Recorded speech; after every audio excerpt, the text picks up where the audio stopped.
again. This video is here to help you set goals for this term's action groups. Now, to do this, you'll need the Word document Action Group Goals, and you'll either need a physical copy of that or another device that you can work on it on while you're watching this, because it might be helpful to do the two things at the same time. So if you need to make that happen, pause this video right now and go and get that stuff, get it all set up and press it again, and we're starting in a second.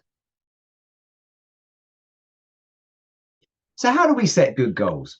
Well, as this video goes along, I'm going to leave a number of places where you can just pause it and fill in your action group goals sheet. But before we do any of that, just want to kind of think about how to set good goals. First thing about good goals is goals should be SMART.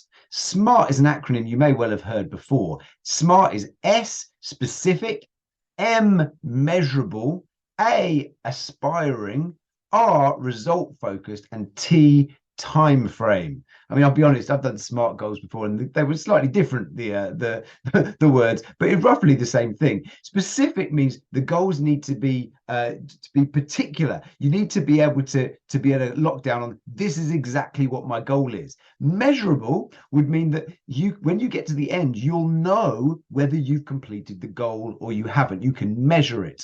Aspiring, come back to this one in a minute, means yes, it's attainable. We could have had that as the A, but also it's a little bit beyond attainable.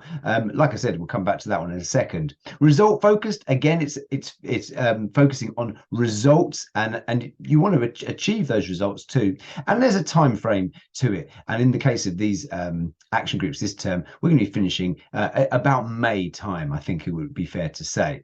So goals should be SMART. The second thing, which underlines the A of SMART, and it's taken from the world of clinical psychology.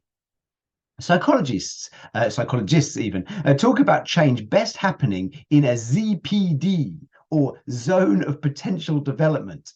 To put it really simply, progress can be stunted if we focus on activities that are too easy and too easily attainable, or if we focus on tasks that are too hard, they're just impossible. The best tasks are those that are set in the ZPD, or the zone of potential development, which is just beyond your capabilities. It's not totally unrealistic, but it will be a challenge. And obviously for us, that's the space where we fall on God and ask him, God, help us. We want you to stretch our faith in these sort of things. So firstly, goals should be SMART. Secondly, remember the zone of potential development, the ZPD. And the third thing to keep in mind is just to remember what Blake talked about in the last video. These goals are about habit forming. As the T in SMART tells us, it's good to set a time frame on these goals where you can look back and say, yes, I've achieved my goal. And so they should be specific for that time period. But the goal is to form godly habits that will hopefully last way beyond that time frame and well into the future.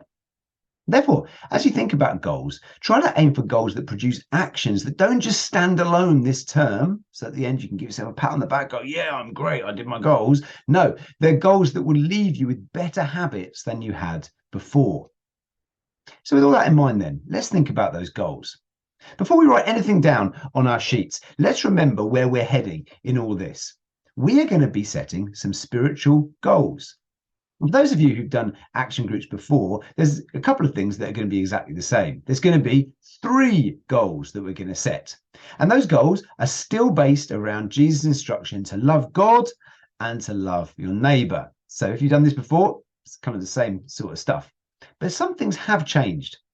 It was pointed out to me by someone that in the action groups we've done up to this point, we were actually getting most of you to set 5 goals and not 3. Because you see, we said, let's set 3 goals, but we'd already sneaked in daily times with Jesus and also fasting under the radar before any talk of goals. So that's not 3, that's 5. And therefore, we'd like to simplify this to make this a little bit more realistic.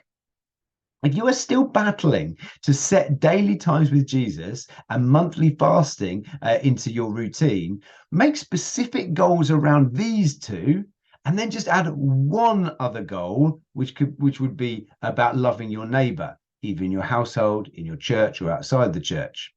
Now, it could be that you think your daily habits of spending time with Jesus are really good right now, and that maybe you've got good regular rhythms of fasting as well. And in that case, feel free to add in another couple of goals as well. That's fine. But please don't try to do 5 new things. that is probably a little bit ambitious. Okay, 3 is likely to be much more doable. And actually, if you can manage those 3, that is likely to make a real tangible change. So that's where this is all heading. 3 smart goals for the term that will lead to forming godly habits and that are in the realms of possibility, but will also require God's help to make them happen. But how do we get there? Well, first, let's brainstorm some ideas. So for this, you'll need to turn to your action group's goals sheet. And we're basically going to start filling that in. And we're going to be focusing on the kind of middle 3 columns, the keep doing, start doing, stop doing columns.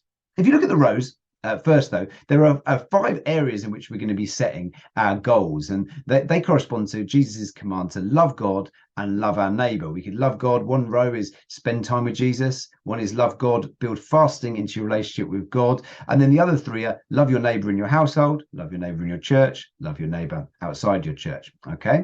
Now, first thing to do is go to those sections, and I just like you to throw in as many things as you can down into that grid of things that you feel God is calling you to keep doing, start doing, or stop doing in all of those areas. Okay. Now, remember, for this, you don't just need 3. We're going to put as many down as you possibly can. Fill up all the boxes if you possibly can. The goals in this case don't even need to be that smart as well. We're just brainstorming. You get the idea. Of course, though, it needs to be said, we're not just thinking about this as well. We're not just getting our brains to work. We want God to be intimately involved in this process. So when I stop speaking in a moment, please could you pray to God, first off, that he'd really help you through his Spirit, that maybe he'd remind you of what he's already working on. Maybe he'd even convict you of sins in your life, and definitely that he'd direct you forward as you seek to become more like his son. And then once you've done that, brainstorm away. And when you're ready, turn me back on and I'll talk you through the last bit. Off you go.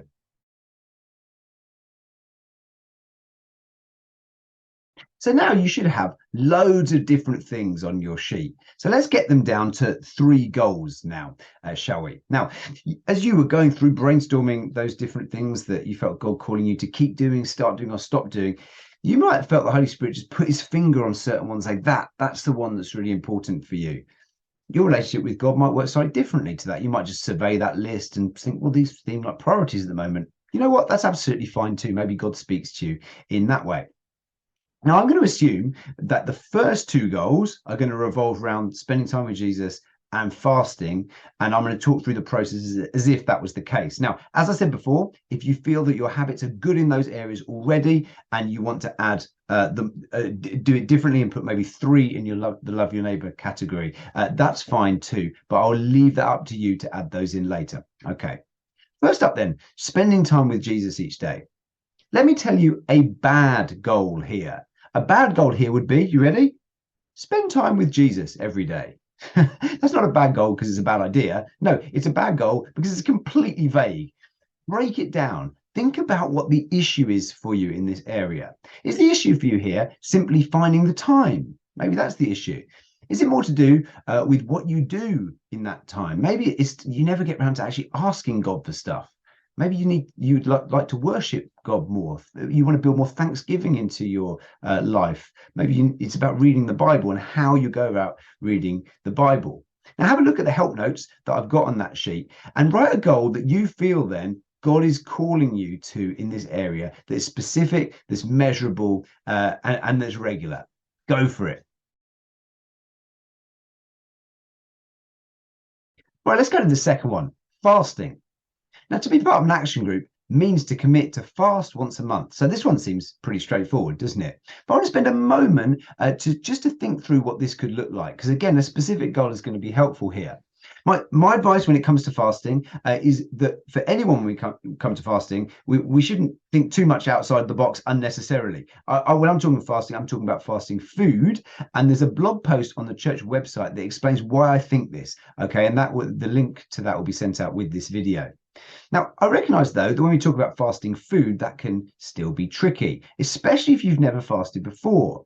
So what's a faith goal for you this term? If you've never fasted ever in your life, it could be a faith goal for you to miss a meal on the fasting day once a month.